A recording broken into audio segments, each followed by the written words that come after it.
¿Quién como Dios? Nadie como Dios. Mi nombre es Luz Dari Murcia Buitrago y les invito a ir a contracorriente.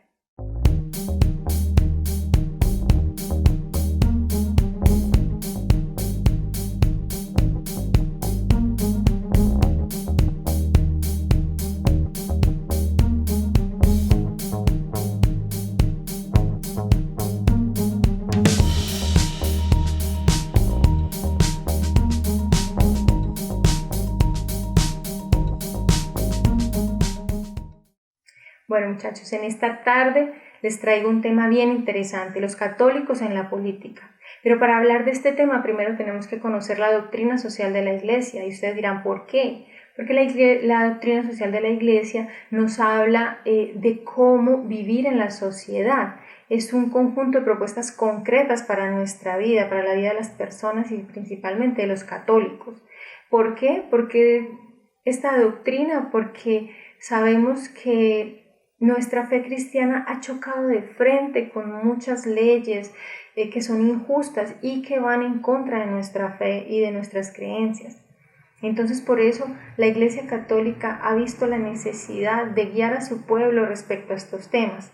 En el papado de San Juan Pablo II, en su pontificado, él mandó a recolectar todas estas encíclicas, cartas apostólicas, documentos magisteriales y los reunió todos en esto que se llama la doctrina social de la Iglesia, que es un documento que existe ya y que él vio la necesidad, porque nosotros sabemos que el Papa fue un apóstol de la dignidad humana, sabemos todo lo que San Juan Pablo II hizo por la dignidad humana, cómo hablaba de la importancia de dignificar al hombre.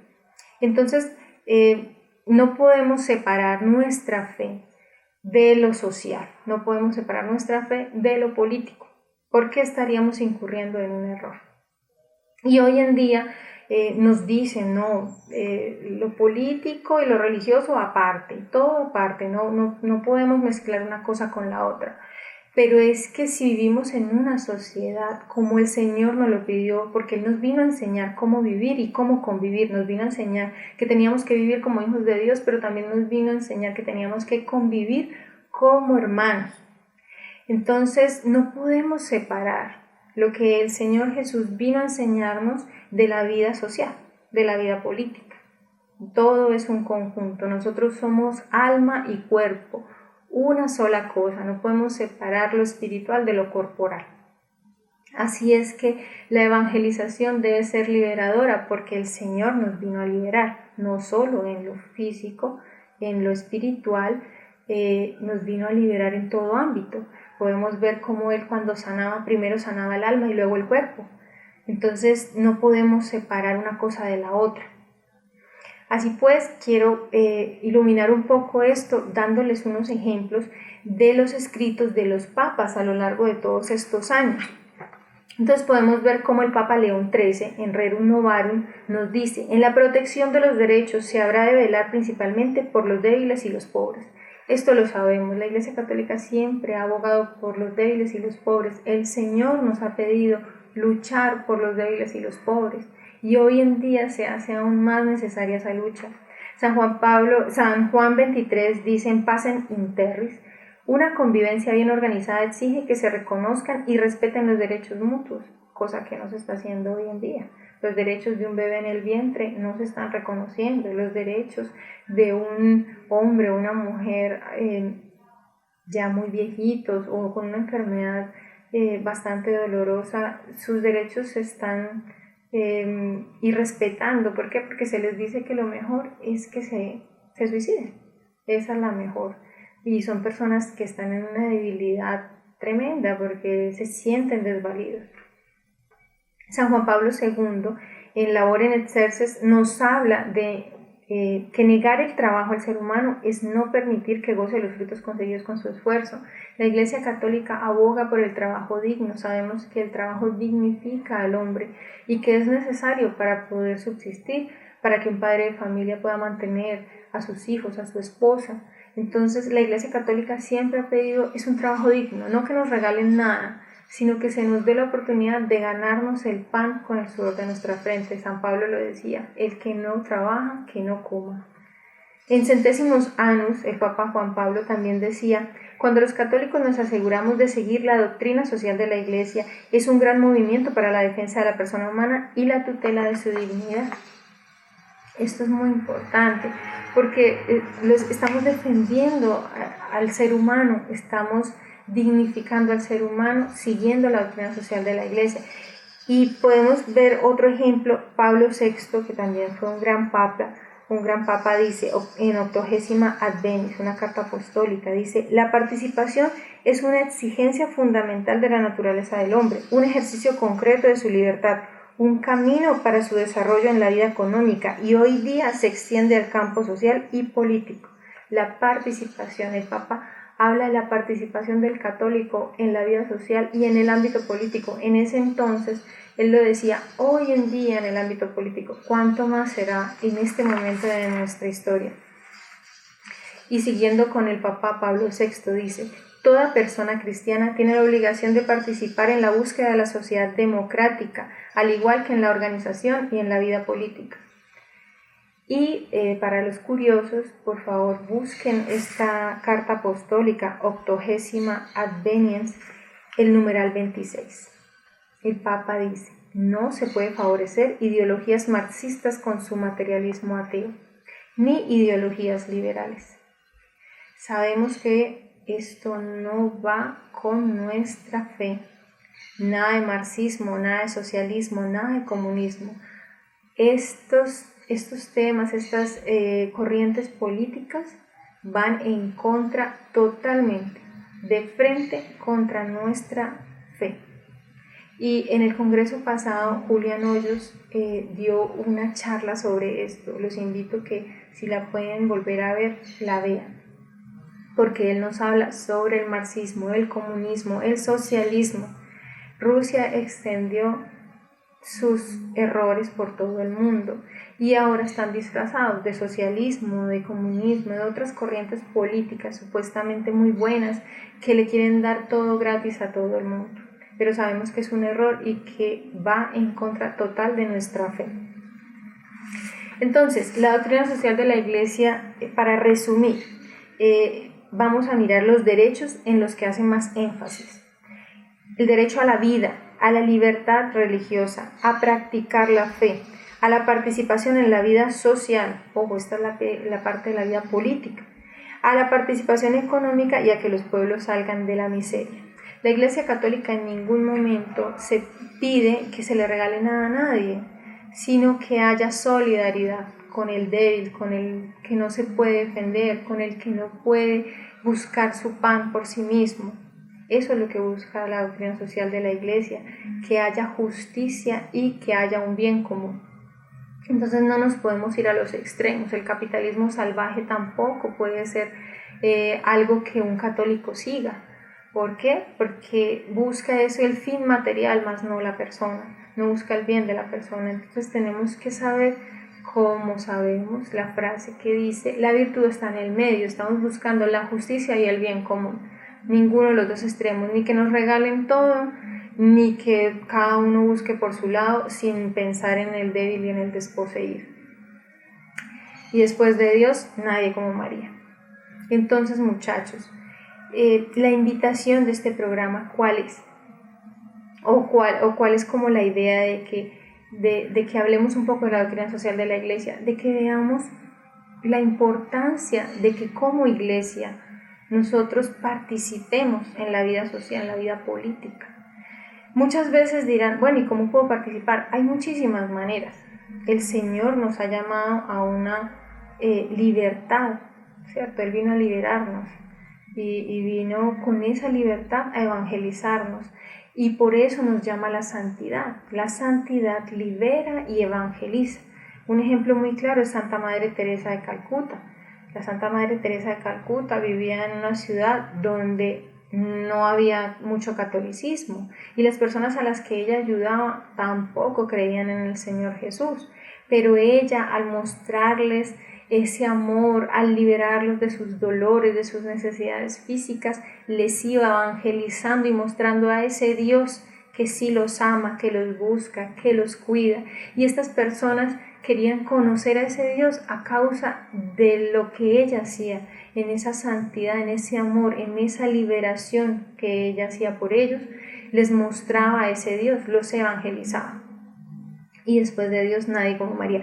Muchachos, tenemos que pensar que no podemos callarnos, evitar la confrontación en la sociedad y dejarle todo a los políticos, porque nosotros decimos, bueno, pues tenemos que elegir al menos peor, decimos, ¿no?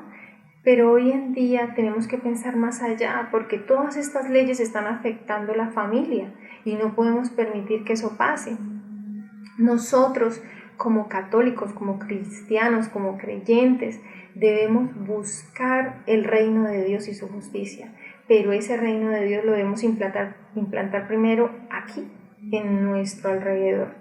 El Señor dijo, id y evangelizad al mundo entero. Nosotros no nos podemos ir para Tanzania como misioneros, qué bueno los que se puedan ir, pero muchos de nosotros tenemos una vida aquí, un esposo, unos hijos, una familia, un estudio, bueno, unas metas personales, pero dentro de esa vida normal de nosotros tenemos que aprender a participar en estos ámbitos políticos. Por ejemplo, las redes sociales hoy en día se mueven muchísimo y tenemos que participar. Pero ¿cómo vamos a participar? No simplemente dando razón de nuestra fe, que es muy importante, por supuesto, pero tenemos que formarnos, porque no solamente podemos decir 3 o 4 cosas que hemos aprendido, tenemos que formarnos. ¿Por qué? Porque un católico debe tener criterio, un católico no tiene opinión, un católico debe tener criterio. ¿Y cómo podemos formar ese criterio? Pues valga la redundancia, formándonos, estudiando, conociendo el magisterio de la Iglesia, escuchando a nuestros papas sobre todo lo que nos tienen que decir. Estas pequeñas partes que les leí, cómo nos iluminan sobre que no tenemos que tener miedo y debemos participar. Es un derecho y un deber participar en la vida social y política. Ahora bien, no solamente... Bueno, ya hemos hablado de la forma de defendernos, por ejemplo, en las redes sociales. A veces se hacen encuestas, a veces hay muchas personas que están todo el tiempo pendientes de las redes sociales, entonces pareciera que todo el mundo está de acuerdo con esas leyes injustas del aborto, la eutanasia. ¿Por qué? Porque nosotros no participamos y nos da miedo.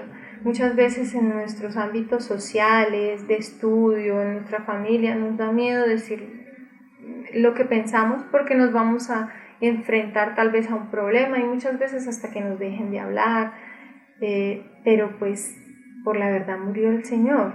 Nosotros no podemos ser perros mudos, no podemos tenerle miedo a decir la verdad, porque la verdad es un nombre de Dios. Él dijo, yo soy el camino, la verdad y la vida. Entonces tenemos que tener la valentía de defender lo que es santo y lo que es justo. Y muchas veces también pensamos, bueno, listo, yo participo dando mi opinión, yo participo en las redes sociales, bueno, muy bien, pero en el momento en que se pide que vayamos a congregarnos en las calles, a mostrar que somos más los buenos, que somos más los que estamos en contra de una ley injusta, muchas veces nos quedamos en la casa, muchas veces nos da pereza, muchas veces decimos, no, yo hoy no voy porque saco 1000 excusas. Y no nos damos cuenta que esa participación ciudadana es necesaria. ¿Por qué? Porque los políticos se dan cuenta que hay gente que está prestando atención, que son votos, de que ellos necesitan. Y tenemos que hacernos sentir, porque si de verdad los buenos somos más, porque si de verdad somos más los cristianos, los católicos, los que creemos en ciertas cosas que debemos defender, porque no se ve en las calles, porque en una marcha por la vida no se ve. Tenemos que pensar en eso, qué importante es participar en una manifestación pacífica, con todos los derechos que nos acoge la ley. Entonces vemos estas formas de participación, pero más allá podemos también hablar de la participación en la política como tal, como un servidor de política. Y muchos dirán, no, pero meternos en esa camisa de 11 varas, ¿cómo lo vamos a hacer? Pues sí, sí tenemos que hacerlo, porque es en las leyes donde están atacando a la familia, donde nos están quitando la oportunidad o la posibilidad de criar a nuestros hijos en nuestra fe. Hoy en día hay muchísimas leyes que nos están quitando derechos, aunque no nos demos cuenta. Y muchos dicen, no, son exagerados. No, no son exagerados, es la verdad. Entonces, no tenemos que pensar o tener miedo de participar en política. Hay muchos jóvenes que tienen muy buenas ideas, que tienen muchas actitudes, que tienen muchísimos como dones que el Señor les ha dado. Del don de la palabra, el don de convencer, el don del estudio, que son muy inteligentes, muy estudiosos. Si todos esos dones se condujeran para el bien común, para trabajar en la política, para trabajar por el desposeído, por el pobre, para proteger la familia que es tan atacada hoy en día, ¿qué sería esta sociedad? La cambiaríamos radicalmente, porque nosotros somos mayoría, pero si nos unimos. Entonces un misionero dice, me voy a lanzar a la alcaldía, me voy a lanzar al consejo, me voy a lanzar al congreso, y muchos salen a decir, no, ¿cómo así? No, ¿cómo es posible que eso no puede ser así? Y muchos se salen de la comunidad por eso, o pelean por eso con la gente de la comunidad. No, si son personas que ya llevan un camino de fidelidad, de misión, de trabajo duro, y ya después de unos años se dan cuenta que el Señor los está llamando a esto y se le miden a esto, ¿por qué no apoyarlos? ¿Por qué siempre tenemos que estar escondidos? Tenemos que ser temerosos de decir nuestra fe abiertamente. ¿Por qué? Porque los políticos muchas veces pueden tener, digamos, unas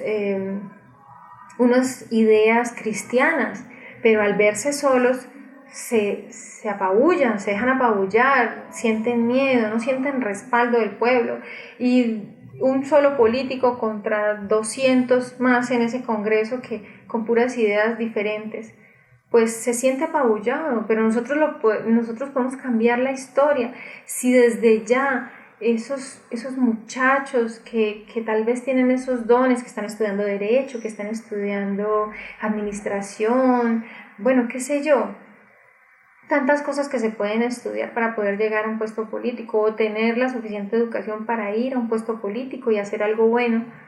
Si desde ya esa personita empieza a vivir su vida de oración, su vida de santidad, su vida de sacramentos, ¿cómo no va a poder servirle al Señor? Y muchos van a decir, no, pero yo todavía no creo, no estoy convencido. La misma palabra de Dios lo dice. El apóstol San Pablo en su carta a los Romanos lo dice, y les voy a leer textualmente, Romanos 13:6, el que lo quiera buscar. Los gobernantes son funcionarios al servicio de Dios. Los gobernantes son funcionarios al servicio de Dios. ¿Será que eso sí se cumple hoy en día? La verdad, complicado. Allá cada uno con su conciencia. Pero la verdad, muchachos, es que no se ve mucho eso, ¿okay? Uno lo duda. Entonces, si un misionero, si una persona de Dios, sea de esta comunidad, de la que sea, se sabe que ha llevado una vida de radicalidad en el Evangelio, ¿por qué no apoyarlo? Ahora bien, una persona que de la noche a la mañana ya venía con sus gustos, no sé, de la política, de los mieles de la política, y se le arrima a un movimiento simplemente por ganar votos, bueno, eso es otra cosa. Por eso hay que orar y discernir y pedirle al Señor que desenmascare a todo aquel que quiera usar la religión para catapultarse pues a un puesto político. Pero si son personas que llevan años demostrando las personas que son y se quieren lanzar a un puesto político, ¿por qué no los vamos a apoyar?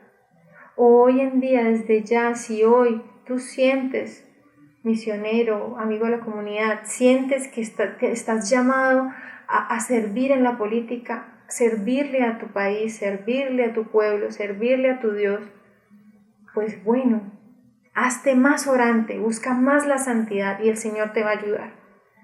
Y muchos dirán, no, eso no es posible. No, los escépticos, no, eso no es posible. O uno es santo o uno es político, porque los políticos son el diablo en pasta.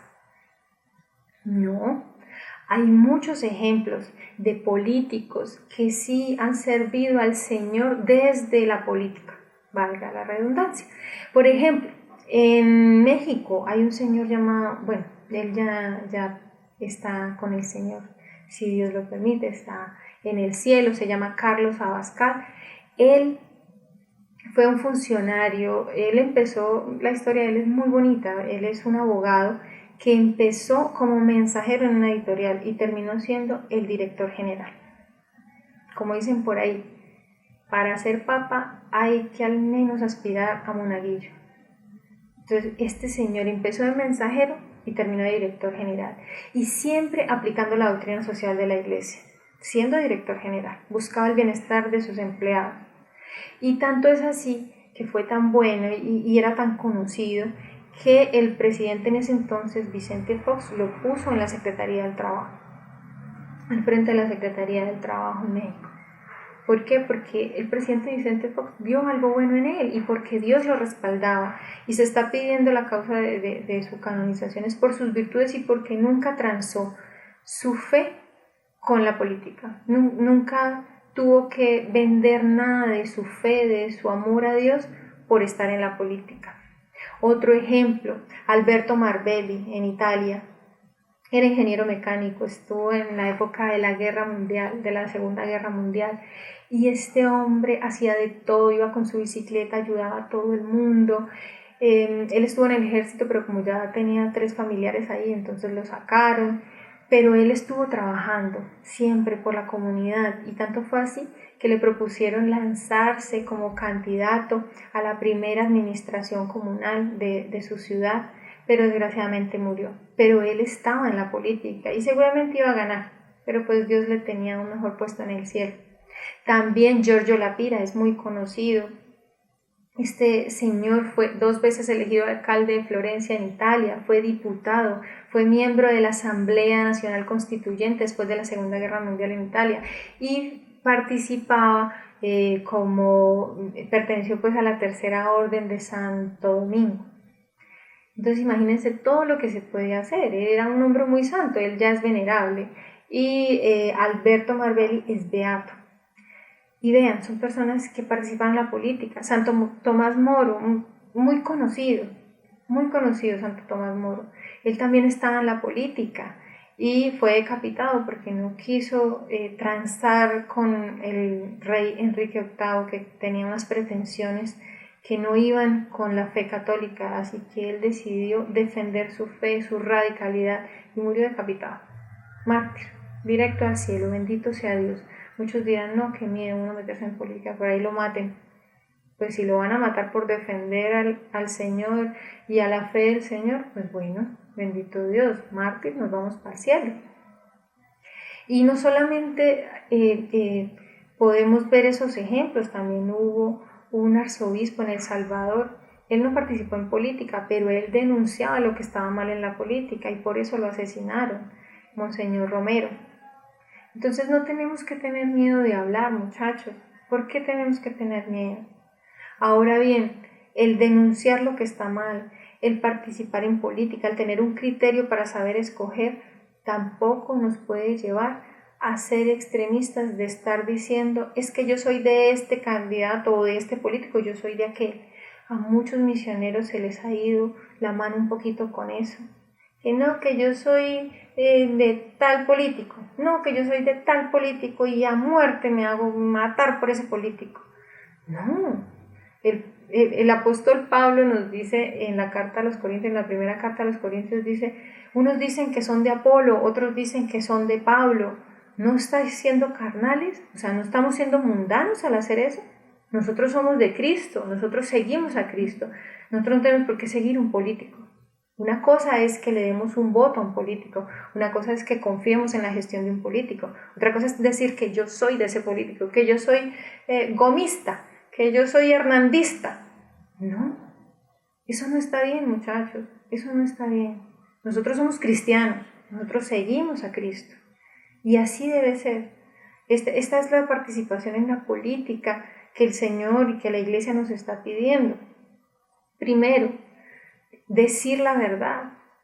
No importa si Si contrariamos a alguien con mucha pasividad, con mucha paz, más bien, no con pasividad, con activismo, pero con paz en el corazón, sin odio, sin dejarnos llevar por la ira, por las pasiones normales. No debemos dejarnos llevar, muchachos, pero debemos defender la verdad. Segundo, participar en el ámbito social, en las redes sociales, estar opinando. Las redes sociales son muy importantes hoy en día. Tenemos que estar ahí presentes para que se vea que hay gente que defiende no solamente la vida, defiende la familia. Sabemos perfectamente que la última batalla es contra la vida y la familia. La Virgen María lo dijo en Fátima. Y sabemos también que la batalla la tenemos ganada, pero el mientras tanto no sabemos cuánto pueda durar y a cuántas tribulaciones nos pueda llevar, así que tenemos que actuar. No podemos ser cobardes. Tercero, participación en el ámbito social. Si vamos a hacer una marcha pacífica, tenemos que participar, tenemos que estar ahí. Si tenemos el tiempo, si tenemos los dones, los carismas, tenemos que hacerlo. Trabajar para defender al débil, al pobre, al desposeído. Y cuarto, ¿cómo podemos hacer en la política? ¿Por qué no? Apoyar a quien de verdad pueda ayudarnos a cambiar las leyes, no solamente en el Congreso, no solamente en la presidencia. Vemos como las altas cortes tienen mucho poder. Y Rodrigo decía en el último Congreso, tenemos que ver brillar misioneros en esos puestos públicos, porque es necesario misioneros de verdad, de corazón, fieles a Dios.